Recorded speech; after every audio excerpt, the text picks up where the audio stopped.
Hello, and welcome to Saffron Honey Chai, and we're here to talk about Superman. Yeah, that's right, the movie sensation of the summer, a true recession indicator because the movies are really good again. And I have a guest with me today, so let's find out who you are and what you thought about it. My name's Rebecca, my lovely friend.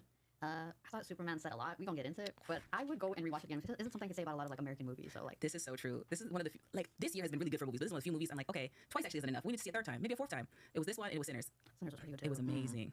You heard them making Sinners too, right? He's not gonna be in it. The director's not gonna be involved, so I'm not Me interested. neither. Scrap it right now. But the next Superman's gonna have James Gunn still, so I'm satisfied. He's such a pretty man with such blue eyes in his hair. James Gunn is the director. That's Tom's Demon? No, it's last name Cornswet. I forgot the first name. Cornswet. Okay. Yeah. James Gunn did his thing though. He did do his thing, I'm but he's a just real telling you. hardcore comic book fan. I think he's quite pretty as well in a sense. I haven't seen him. I've just seen Superman and his pretty blue eyes. Oh my gosh, the way he was so emotional the whole movie, but still being like the toughest person there. Like his the emotional capacity that he had is just like Yeah. wow. Like you approached like you got the female gaze, and we see you, we appreciate He you. did, and those tight slacks, golly. The female gaze appreciates it. I just love his approach to the Superman character because for a long time in Superman content, it's either been I am a god and I am better than you all and I have to protect you guys because, I know what's right. But this is a real Kansas farm boy. He definitely Sunday school, chucking bales of hay, taking care of Mom and Pa Kent, just doing the best that he could for justice and righteousness in the world without being like, oh, I'm better than you. His only line is like, we have to protect life. Yeah, very like I serve humanity, and that man was barefoot in Kansas, so we just know this was him in his element. His element. The grippers, toes and all. The grippers were actually a little frightening to me. I was like, oh, jump scare. Put up a sensor bar, please. I love that the dad was the mushy one though. And I was like, oh, they're so mush. Like, aw. I love it when dads show emotion. The dads are the ones who baby the kids the most, though. 100%, yeah. Like, if the dad is the one, he's like, no, don't pierce the baby's ears, please. No, she's crying. They're just like, it's okay, honey, it's okay. And then as soon as they're done, they're like, looking at them all like, I'll why'd you never do forgive you this? for this. You made our child go through this hardship at such a young age. Yes. And he was right there with Clark as he was going through. He was like, my parents sent me to do this, and I'm not who I was anymore. And it's like, no, that's the point. You are who you choose to be. It doesn't matter what anyone told you have to be. I remember he said, I think what you wanted it to mean means more than what it actually meant. Mm-hmm. You know, He was dropping some good lines. he was like, parents just give you the tools to be who you're going to be, and we don't tell you how to do it. And I love that because a lot of parents, they want to make you Shape you, mold you how they want to see you. I want my kid to be this and that. They're sharing their controversial parenting takes online. And it's like, at the end of the day, it doesn't matter how good you raise your child or how badly you raise your child. They're going to be who they are. And luckily, they got to see their child be one of the best people. They really made me tear up at the end when he's just like, show me the video of my like parents, and it's just like, don't Him even look growing at me. up. But I think that means like his identity got Yeah. healed during the film because he, as like the last son of Krypton, that being your identity, you're watching this video, you can't even understand. There has to be a translation because he's not Kryptonian. He's an American boy. He doesn't know any of that. So, Kansas born and raised. Kansas born and raised. Well, not really, but raised. Kansas raised for sure. So he had no connection to that, and he was just like aspiring to them because that was all he knew, and they seemed to be so high above where he was. And then to realize that, oh, y'all are space racists. This is scary. What? And they typically don't go in that direction with Superman's parents. Like They went there and everyone was like, yeah, because take as many women as you can to spread your what?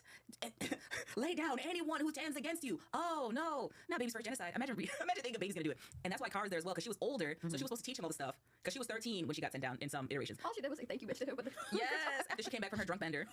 But no, she was really supposed to be like the person who guided him, but because like their shifts came just off. Now he was the one who was grown when he got there. That's why she like appears slightly younger than him. So she came as a teenager. She grew up a little bit, but he was grown by the time she appeared. Even though her parents sat her down, was like, "Listen, you got to take care of him. Your aunt and uncle sent him down. Make sure he learns all the Kryptonian ways, learns all our culture, all our religion, because they have like their own religion.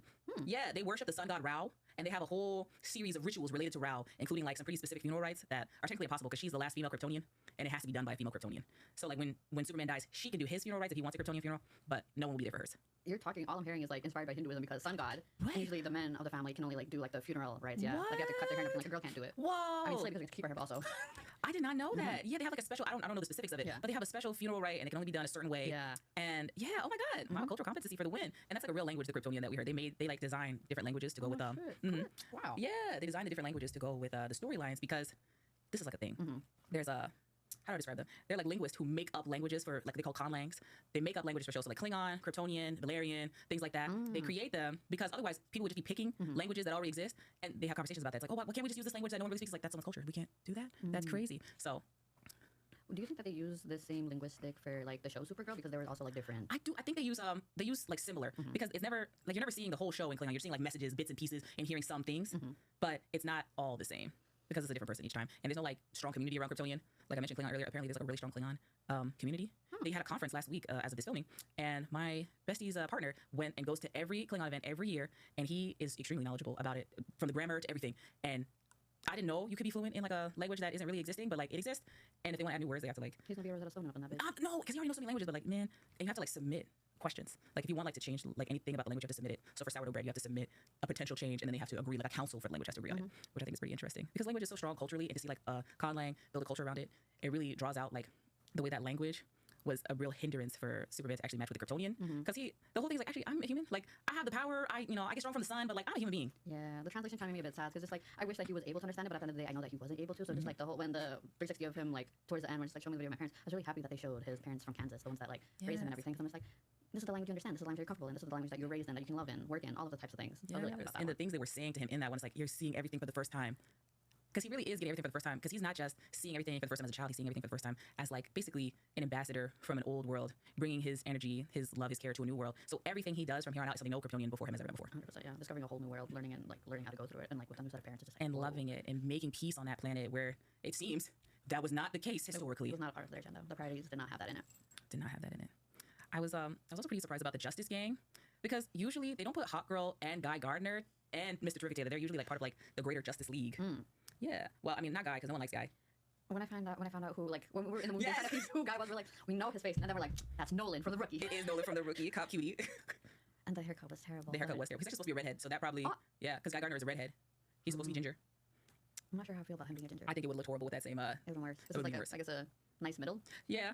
If only there was a middle part. It was just bold. It's like giving like when like the old time haircuts that your parents give you when they put them on. I think he did a great job though with the role, because it's sort of like nonchalant and like, listen, man, we're doing it my way. And I do think that fully like encompassed the whole Guy Gardner persona, because he's always like that, just irreverent, rude, but has the full willpower and strength of character that you're supposed to have as Green Lantern. So even though like everyone hates him, he sucks. It's like at the very least, Oa knows that he's that guy. Like he's the person you can rely on. So even if you think he's like sucks. He probably liked it too because it was very like, you're a sassy man, aren't you? He was so sassy. He was like, we're not affiliated.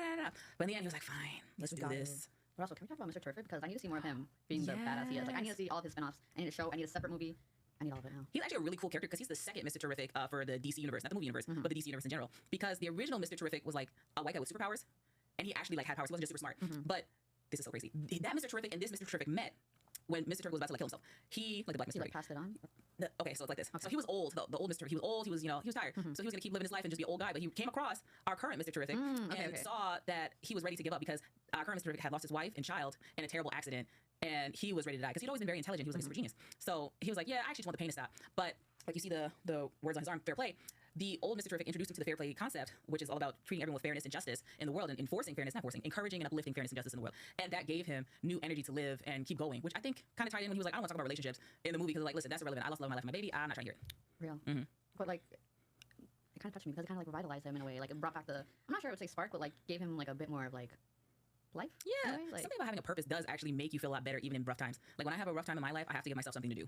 I have no choice but to be like, okay, well, I don't know what my goal is for this next week and a half, but we better figure this out. Otherwise, I'll rot. Like I'll bed rot, or I'll just like watch TV all day, and I can't do it. So, and now granted, like it wasn't as bad as that, but it just shows you that like in the media, you can really see ways to help yourself because you don't have to become a superhero, but you have to do something, and someone can help you get to that point because he didn't expect when he went out to do what he was going to do that someone's going to help him, someone who had more knowledge and expertise was going to help him, and then everything just sort of worked out, and now he's the hero we all know today and love. And I'm so happy because he's usually kind of minor.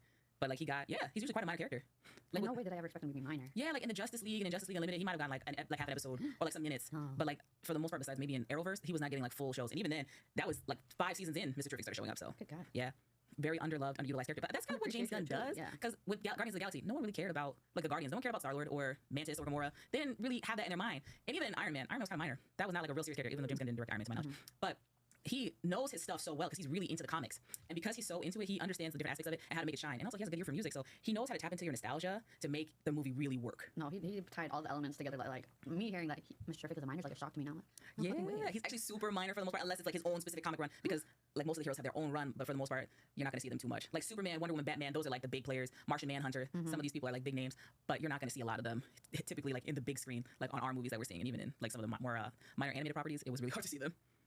I see. Interesting. Have you, off topic, but have you seen the interviews, like behind the scenes, with the actress that plays Lois Lane and the actor that plays Superman? Like, he's so chronically offline. Like, she's giving him, like, very online, like, references, and he's just like, what does that mean? Oh, I love that. That's crazy. I didn't see any of those, but I just saw the interview where he was talking about his hair and how, like, his hair is perfectly curly, but he was terrified to say the word curly. So his hair is curly, so that little curl that came out, that's just what it looks like if you slick it back and don't slick one back. Yeah. His hair is naturally curly, so the hair that Ultraman had, that's his hair when it's long. That's just what his hair looks like. That's no styling or anything. That's just his hair washed and dried. That was a plot twist for her. That was, yeah. Well, for me, I'm not really involved in the comics, so I was just like, you're battling yourself? So, it was you behind it the entire time? Hello?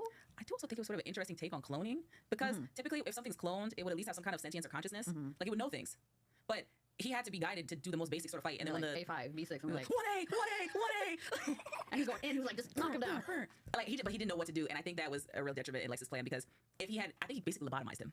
Because you're gonna have some level of intellect. Even if you're a clone, you have to learn things. Yeah. You have to like pick things up. But I think he was so determined to have like a physical Yeah. to go against Superman that he couldn't come up with the fact that you need something like whole. Because if you give it something education, it becomes its own being. It almost felt a bit robotic to me because I'm just like, why are you act like you're inside him ready to control him and everything. You might as well just have the. Oh, you want to be inside him, all right? I said what I said. You do. I'm sorry. He wanted that cookie too bad. Why are you looking at him Like the entire movie was biblically crazy. fearful? Come on now. It was really bad. I've never seen anything like that in all my days. The way he craved for that man and just got so giddy in his presence, it made him sick. It was bad. It was bad. It was like, okay, you're doing all this evil stuff just so you can feel better than this guy. And this guy he doesn't care about you. He's not thinking Not about at you. all. He's thinking about doing good things in the world. At no point in time during his like quest for justice and righteousness in the world did he think, wow, I wonder what Lex Luthor's doing today. But every day he was like, look at him flying around menacingly. It was crazy that He he needed him. broke into his house. He broke into his house, Stole the dog and everything. stole the dog with his clone, and it was like, oh, I'm gonna figure out a way to make everyone hate you. It's like he was not thinking about you this hard. He didn't even he didn't even think about you until you came into the picture Mhm. because you were thinking about him that bad. And he's like, oh, your obsession with me is actually getting a little bit disturbing now. You're not my type, baby. I don't think you have a type other than that and a random art candy that wants to destroy you.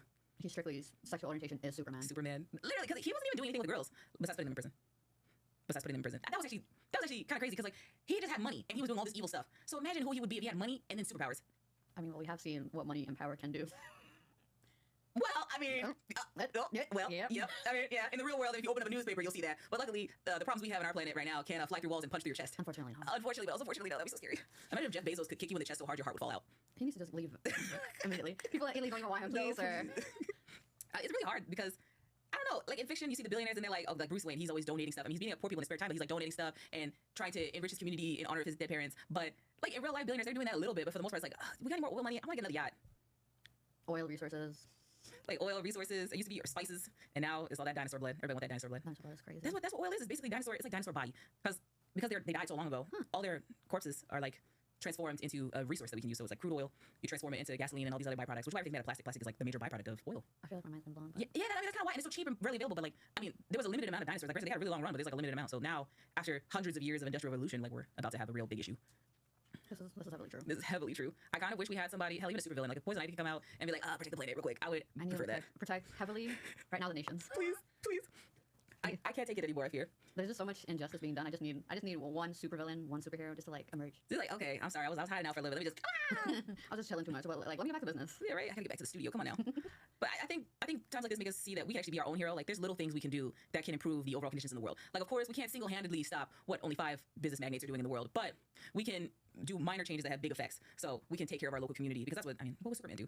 This is true. We can take care of humanity. We can volunteer at the soup kitchen. We can be good to our fellow man. We can like go to the library, make sure they get their benefits and their books. Shout out to libraries. Y'all showed me a lot of love the other day. Thank you so much. Like there's a lot of things that we can do to actually improve our world bit by bit. But I think a lot of people they get discouraged because like, well, I can't do that. I'm not a superhero. I'm not a supervillain. I can't do it. But I think that is an illusion because there's so much that you can do, but you can't see it because you're looking at what you can. This is heavily true. I was watching, because we're chronically online. Oh. I was watching a bunch of TikTok and I was just like it was saying that like let's say like 5 gallons of water have been donated to the specific community, and it's like you can see that it said like Bushwick, New York on it. I'm just like you just followed where your money led you, and it led you to like helping a very starved community. Oh, that's beautiful. What, do you know where it went? I do know where it went. Where'd it go? I went to Palestine. Hey. Oh yeah, they're really enduring a lot of hardship right now. Oh my gosh. Too much, and the language terming of what they're going through, it's been changed. So now it's not what the people that are supporting are calling it one word, but they're introducing a new term, which is what the oppressors were doing to them. They're basically rebranding what they're doing. So they're like turning like a trade embargo type of situation to being something else. Yeah, they're like, it's not what the media's calling it. We're telling you what we're experiencing, and that's Yeah. it. No ifs, ands, or buts. This is it. Oh my god. And food insecurity and water insecurity in the world is a really huge issue right now. And unlike the Jarnforians, they don't have someone to like come They in. don't. No one will be like Superman. No, Nobody's- please. Nobody's coming. But But we can water try from to- Bushwick is coming. Yeah. And water from other parts of Queens is coming. And also speaking up, like Yeah. I've seen a lot of subway videos and on the roadside when like especially men going after women. Oh. Like a group of men going after women? Did you see that subway video where that? Oh, like, he was kidnapping the girl? in broad daylight. Yeah, that was crazy. Thank God the cops were guarding the car turnstiles though. That was really important. But it was like a group of civilians that like beat the Yeah. shit out of him. Like, no, you ain't gonna steal this That's 20-year-old my New girl. York And, like, though. That's my New York. That's my New York. we don't condemn the jet ski in the rivers, but otherwise like it's a whole thing. Girl. I was like, we're jet ski. Do you know how dirty that Jet ski? jet skiing? I fear I'm scared We're now. cooked. We are cooked. That's actually really bad. We're cooked when political leaders can go on a podcast and just talk. No, please don't do this to me. I Don't thought do I this was to me. like, what does this world come to? Like it's hopeful because like we have so much like great creators like James Gunn, as you said, that's doing like that's really like inspiring us to really like stand up and like volunteer and go to the library and speak up against like injustice. But then like the reality of the situation comes crashing in, and it's like, oh, how can I? It's How can I? a very delicate balance. But you can. You can. There's a lot we can do. 100%, yeah. Yeah. So You what are we find gonna do it. this week? Well, we Yeah. are going to use. We're going to use our library card to get the cultural pass. We're going to the museum. It's going to be great. And then we're going to go support our local coffee shops in Astoria. Shout out to our mayor. He put us onto the Little Flower Shop. We're also checking out 11Z's because matcha. Matcha indeed. Wow. Okay. I forgot we actually literally had plans to use resources in the city. Whoa. It's literally 2 days from now. I literally forgot that we actually had plans. But yes, and not to be preachy on y'all because I tricked y'all. We started talking about Superman. Now we talking about world issues. Sorry about that. But I mean, there's little things you can do. Even if you don't have any money or you barely have any time, you're very afraid of prison. I understand that. I too fear a deal. So what you can do is go out there and see what needs doing in your community. Even if that just means picking up like trash. You pick up some debris and rubbish that people dropped rudely. put it right there in the local city trash can, and move on with your day, knowing that you did do something to markedly and noticeably improve the world. Even if you're the only one who sees your improvement in the world, it is felt, and it puts you in the right mindset to continue doing good in the world. Even if evil is out there, so is good, because you're there. And as long as you're there, even if there's no Superman, we still got each other. You matter, guys. You matter, guys. You're loved. You're loved. And thank you so much for joining me, Rebecca. And thank you so much, James Gunn, for giving me the one good Superman film that was a live action. We were dying. We were dying. It was really bad. We were actually in a theater full of school children. Some of those scenes they should not have seen. But at the end when the two main characters were kissing, the entire and I got like a tad bit of it, but it was hilarious. 10 out of 10 would recommend. 10 out of 10 would recommend. And we have rewatched it, so. And we have rewatched it. And we'll rewatch it again, God willing. But y'all be good now, and we'll see you next time. Thanks for tuning in. Like, comment, subscribe, please. I want that YouTube money. Aside from Honey Talks.